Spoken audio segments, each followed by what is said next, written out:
3012 3012 তারপরে শেষে থাকে হচ্ছে -1। দেখো এই প্লেসটা হচ্ছে পজিটিভ প্লেস, এটা নেগেটিভ প্লেস, এটা পজিটিভ প্লেস। তুমি পজিটিভ দাও কিন্তু -1 দাও, কারণ এই ভুক্তিটা নিজেই নেগেটিভ। সুতরাং এই ভুক্তি যে কলামে আছে সেই কলাম বাদ, যে সারিতে আছে সেই সারি বাদ, তাহলে থাকে 3110 3110। দেখো মাই ডিয়ার স্টুডেন্টস, আমি কি কোনো ভুল করলাম কিনা আমি একবার চেক করি, তোমরা চেক করো।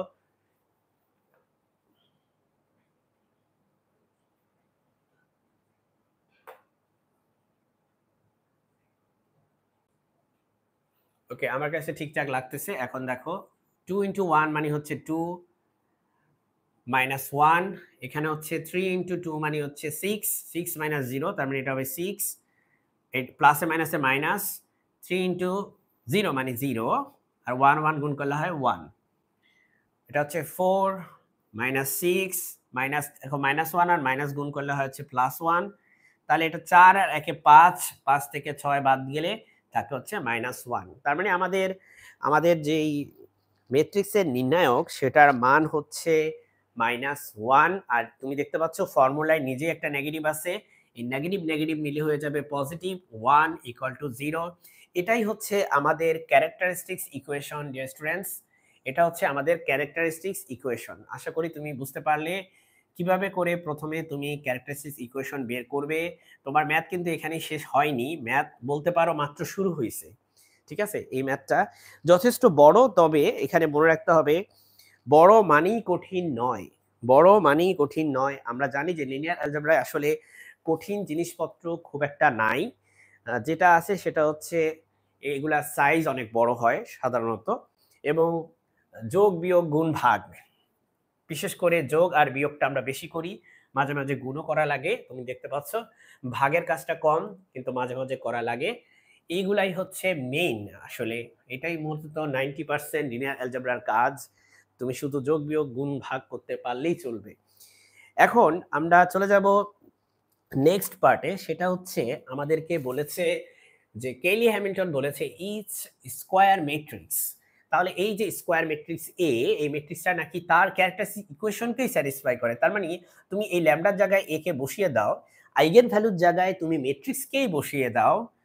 এভাবে করে ম্যাট্রিক্সকে যদি তুমি বসিয়ে দাও তাহলে তুমি দেখতে পাবে এখানে আমি যে বসিয়ে দিলাম এতে তুমি দেখতে পাবে যে আমার এই ম্যাট্রিক্সকে এটা স্যাটিসফাই করে কিনা।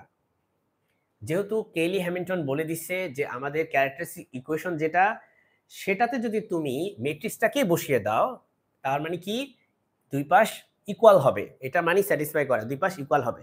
তবে একটা জিনিস মাই ডিয়ার স্টুডেন্টস এখানে খেয়াল করার মতো বিষয়, এটা হচ্ছে একটা ম্যাট্রিক্স, এটা একটা ম্যাট্রিক্স, এটা একটা ম্যাট্রিক্স, কিন্তু 1 কিন্তু একটা ম্যাট্রিক্স না। তাহলে তুমি 1 কে একটা ম্যাট্রিক্সে পরিণত করতে পারো সেটার সাথে আই দিয়ে গুণ করে। তুমি জানো যে 1 কে ম্যাট্রিক্সে পরিণত করতে হলে সেটার সাথে তুমি একটা আইডেন্টিটি ম্যাট্রিক্স দিয়ে গুণ করো। আইডেন্টিটি ম্যাট্রিক্সের মান কত? 1। তার মানে 1 এর সাথে 1 কে গুণ করলে তাতে কোনো ক্ষতি নাই, তাই না? অথবা তুমি 1 কেই আইডেন্টিটি ম্যাট্রিক্সে পরিণত করো, এভাবে ভাবতে পারো যে তুমি 1 কে আইডেন্টিটি ম্যাট্রিক্সে পরিণত করতেছো, তাতে কোনো প্রকার ক্ষতি নাই, কারণ যেহেতু আইডেন্টিটি ম্যাট্রিক্সের মান হচ্ছে 1। এখন চলো আমরা নেক্সট স্টেজে চলে যাই, সেটা হচ্ছে আমাদেরকে এটা ইকুয়াল টু 0 প্রুফ করতে হবে, আমাদেরকে left hand side equal to 0 proof করতে হবে, তাহলেই আমাদের প্রথম পার্ট শেষ। সেটা হচ্ছে ভেরিফাই ক্যালি হ্যামিল্টন থিওরেম। ঠিক আছে, তাহলে চলো আমরা এই কাজটা শুরু করি। আমাদের প্রথমে করতে হবে এ স্কোয়ার। এ স্কোয়ার মানে হচ্ছে, আমি কোথায় লিখবো, একটু এখানে একটু জায়গা তৈরি করে নেই। ওকে, সো মাই ডিয়ার স্টুডেন্টস, আমি একটা কাজ করব, এখানে এ স্কোয়ারের মান লিখে রাখবো পরবর্তীতে, কারণ আমাদের লাগবে এটা পরে। আর পরে আমি আবার এখানে, হ্যাঁ, এ স্কোয়ারের মান হলেই হয়ে যাবে। ঠিক আছে, আচ্ছা, তাহলে দেখো এ স্কোয়ার, কেন আমি এ স্কোয়ার বের করতেছি, এই যে তোমার এ স্কোয়ার লাগবে, আবার আমরা এ কিউবও বের করব।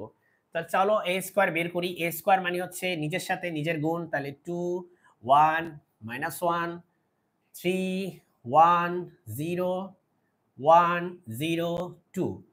আবার আমরা একই জিনিস লিখব, 2 1 -1 3 1 0 1 0 2। ঠিক আছে, নিজের সাথে নিজেকে গুণ করতে হবে ডিয়ার স্টুডেন্ট।